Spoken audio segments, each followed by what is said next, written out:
Francis Magalona Collection gustong bili ng 8 million pesos kay Boss Toyo ni Marvin Favis na isang cryptocurrency influencer. Isa lang ba itong business strategies ng dalawang influencer? Ating alamin, ating tatalakayin, ating pag-uusapan. Ito ang Startup Showbiz Authority. Nagtungo muli sa shop ni Boss Toyo sa Pinoy Pawn Star si Marvin Favis para bilhin ang bagong item na nakuha nito sa dating karelasyon umano ni Francis Magalona na si Abigail Rai. Sa puntong ito ay wala ang asawa ni Boss Toyo na si Joy, dahil kung matatandaan si Joy ang umayaw sa offer ni Marvin Favis na 2 million pesos para sa tatlong polo nila Francis Magalona, Glock 9 at Chito Miranda na ginamit nila sa music video na Bagsakan, kung saan ay nag-offer si Marvin ng 2 million pesos. Sa unang offer ni Marvin ay nag-alok siya kay Boss Toyo ng 1 million pesos para sa jersey ni Francis Magalona, pero para kay Boss Toyo masyadong maliit ang 1 milyon. Huling nag-offer ng 2.5 million si Marvin para sa jersey. At kung package na lahat, kasama ang tatlong polo nila Francis Magalona, Glock 9 at Chito Miranda ay maglalabas siya ng 8 million pesos para sa 4 na item. Dito ay tinawagan ni Boss Toyo ang kanyang asawa, at sa pangalawang pagkakataon ay muli na naman itong tumanggi. Narito ang ilang komento na aking nakita. Magaling talaga sa strategy sa bentahan si Boss Toyo. Malabo pala sa 1 milyon pero binarat niya ng 500,000, haha nakakadismaya na magbenta kay Boss Toyo. Very nice content for your vlog, mas mataas ang value ng mga item mo pag ganyan palagi content mo. Ganda ng episode, parang hindi scripted, goods din para tumaas ang value. Pinag-uusapan kasi kaya gustong kunin, pero baliw lang maglalabas ng 8 million para sa item na yan, for hype lang yan para tumaas ang value at makilala yung scammer na si Marvin. Hindi naman pala ibebenta, bakit tumawag pa kay Abigail Rait? Sa mga Francis Magalona na may items dyan, alam nyo na kung saan kayo pupunta, wag kay Boss Toyo, dun kay Marvin Favis, mas malaking pera ang makukuha nyo. Narito naman ang aking komento sa usaping ito. Yes, para sa akin pwedeng business strategies ito para sa magkabilang kampo, parehas sila makakakuha ng mataas na reputasyon.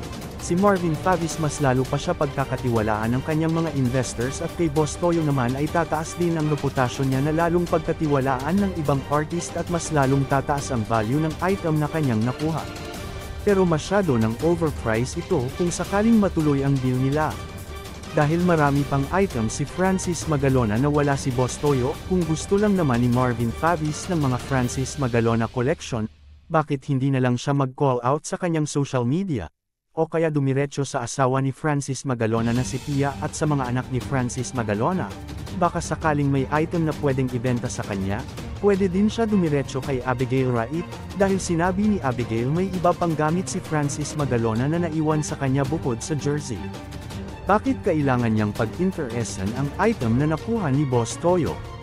Dahil ang item na nakuha ni Boss Toyo ay malabo talaga niyang ibenta ito.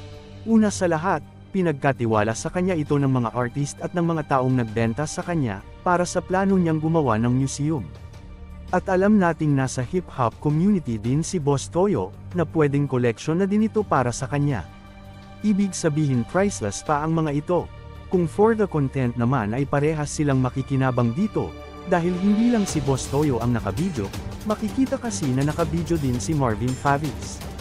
Kung sakaling nakuha naman ito ni Marvin Favis ng 8 million kay Boss Toyo ay siguradong tataas ang reputasyon dito ni Marvin, at babagsak naman si Boss Toyo, dahil siguradong madaming taong magagalit sa kanya. Dahil kung ikaw ay may tinatagong items ni Francis Magalona na gusto mong ibenta, bakit ka pa pupunta kay Boss Toyo? Siyempre doon ka na pupunta sa alam mong collector ng Francis M na si Marvin Favis na malaki ang offer. Pero kung sakaling hindi bilhin ni Marvin ang ibang items ni Francis Magalona ay masasabi kong for the content lang talaga ito, para tumaas ang value ng items. Para sa akin hindi man nakuha ni Marvin Favis ang items kay Boss Toyo ay nakuha niya pa rin ang simpatsya ng tao, baka sa mga susunod na araw, wala ng items ni Francis Magalona ang ibenta sa shop ni Boss Toyo, lahat ay kay Marvin Favis na dumiretso.